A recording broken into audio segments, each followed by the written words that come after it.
Police etaddewo akakiiko akagenda okunoonyeza ku nneeyisa Major General Kyaligonza nga n'embaka wa Uganda e Burundi n'abakuumi be abakakanye ku musirikale w'ebiduka East Namaganda eseeta ne bamukubako tadde n'okukwata amataayi okumuyiriza yunifoomu n'okumutuusaako obulabe okubanoonyerezaako kididi akavuyo ke bakozesa olunaku olw'eggulu Namaganda bwe yabayimirizza okukyukira mu luguudo kiyite yutaani ne bamukolako olutalo nga bwe yalambuludde. I was being followed by two people. There was no way I could help myself.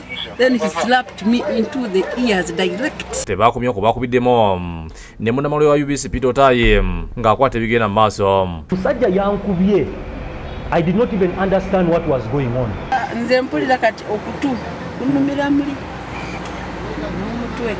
Ng'ayogerako ne bannamawulire omwogezi wa poliisi mu ggwanga Fred Nanga agambye nti abajaasi abali mu katambi kano okuli Bukedde Peter n'okulutu Robert bamaze dde okukwatibwa banyole ensonga eyabaviiriddeko okuweebuka empisa. So omukyalo ono tubadde tugenze mu maaso okulaba nti afuna obujjanjabi asobole okudda engulu kubanga enneeyisa gye baamuyisizaamu teyabadde nnungi.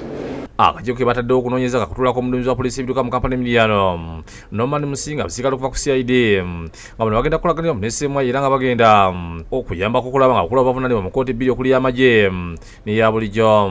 Yaffe eno egenda kugezaako okukolagana ne CMI balabe basobole okubavunaana olwa empisa embi ze baayolesezza mu kkooti ey'amagye wamu ne kkooti zaffe wano eza bulijjo. Akakiiko kagenda kunoonyeza ku misango egyekuusa kumenya amateeka ag'oku nguudo egy'okubba n'okutulugunya omusirikale n'okumulemesa okukola emirimu gye nga n'ebikola eby'okubba munnamawulire nabo byakunoonyerezebwako.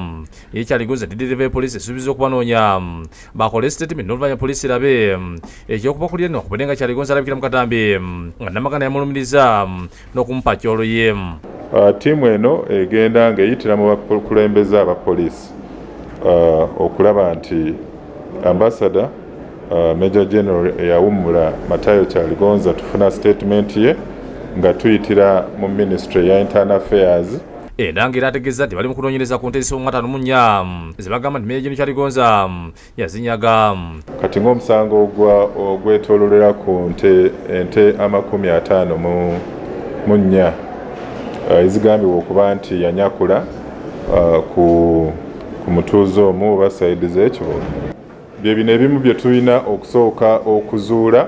Ebyo ebiriddewo ng'abajaasi be bamubaliko akatambi ke balabikiramu nga bakuba omusajja emigo n'atuuka n'okuwandagala ennyaanya.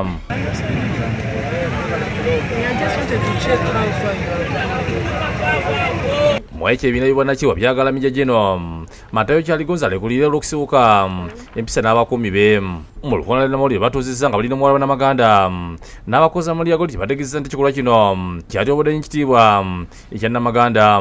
Omukyala yayisiddwa bubi physically ne bamuabusinga ne bamusika ne bamugjayo etayi ekitiibwa kye ne kityobuulwa.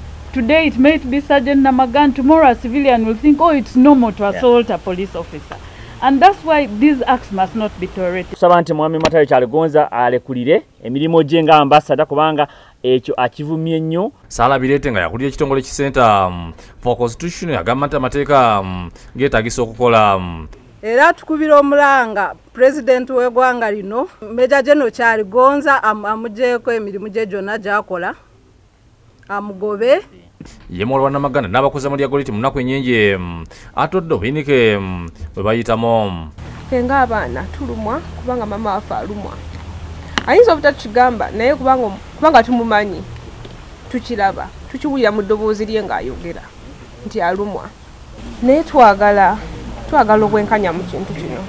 Robina Nantale ne Shamshad nali gye bakisakidde egguli eno lwa Bukedde TV.